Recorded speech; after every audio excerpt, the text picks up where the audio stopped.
loud. All right. No. Oh, That's awesome, Jim. I turned that way she could sing. Sing it over there. All right. All right, let's see. Now we've got Dan. Yeah. Your time up. Well. On the Dan Furmanick and he's been my record producer for several years now, and he's a great guy and a great musician and fine guitar player, and he has worked up something. You know, me and Roger both, I played with Hank Snow for 30 years, and Roger played with him 20 years, and he never did hire him, but anyway, that's another story. but anyway, have we got plenty of, hey, I got it. We got no kids in there. You gonna do another animals here? No, I know no animal thing. This old man, he's about my age, you know, and he got on this, over in England, got in one of these city buses, you know, these double-decker buses, you know, he got on there. And so he sat down on the seat. It was about 2 o'clock, before the rush hours come in. So he sat down real comfortably, you know, and he was sitting there. And about that time, the rush hour come on. Boy, and everybody piled on that bus, and everybody riding on the bus, hanging up, and this beautiful girl standing right side, holding on, and being jerked around, and all that kind of stuff, and jerked around and all that. So the old fellow says, you know, I was raised to get up, but he says, at my age, I don't know if that applies or not, but he says, that's why he tapped her on the shoulder. He says, honey, he says, at my age, I'm not dangerous. I'm well over that stage, so you don't have to be afraid of what I'm thinking or anything. He says, but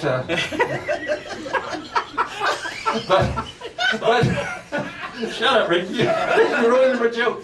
And so, but he says, you know, if it don't bother you, it won't bother me. If you'd like to sit down on I'll put my feet in, you can sit down on my. So she says, studied a minute. She said, well, that does sound pretty good. I'm getting kind of tired up here. So she sat down on him. So then she seen somebody across on the other side of the bus, and she started just wiggling around all over his leg, you know, and laughing and joking and cutting up with the other.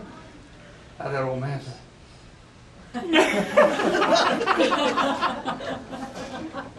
And then she just kept right on that. He tapped her on the shoulder. He says, honey, he says, second thought, I don't believe I'm quite as old as I thought I was.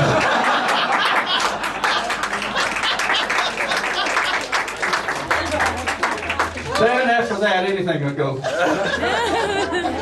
Okay, Dan Furmanick, and one of the finest guitar players I've ever heard, and he has. If you get by the way, we've all got CDs. June has got CDs back there. I've got some CDs in the back. If you'd like any of them, to pitch them with somebody. And Rob McNerlin, who's going to be on after a while. Boy, you got to hear this guy. He's got one of the greatest recitations you ever heard in your life, and take my word for it. But we're going to feature Dan right now, and this is a tune that Hank Snow did. We've done it together so many times, and so many people have commented on what a great instrumental this was. And Dan is going to. I'm going to have to put the mic down there. So, ladies and let's give him a hand to start with, because after we mess it up, he's done a great job with us already. Dan. This song was made famous by Miss Debbie Reynolds, by the way. It's a beautiful song called Tammy. You remember Hank Snow doing this live. Here we go.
That's what you call a master at work. No. That's great. That is beautiful. The master at work is talking behind that microphone. No. Don't let him fool you. That's it. Dan Furman, Ricky Suter, and Roger Carroll. You just couldn't have three better guys playing with you.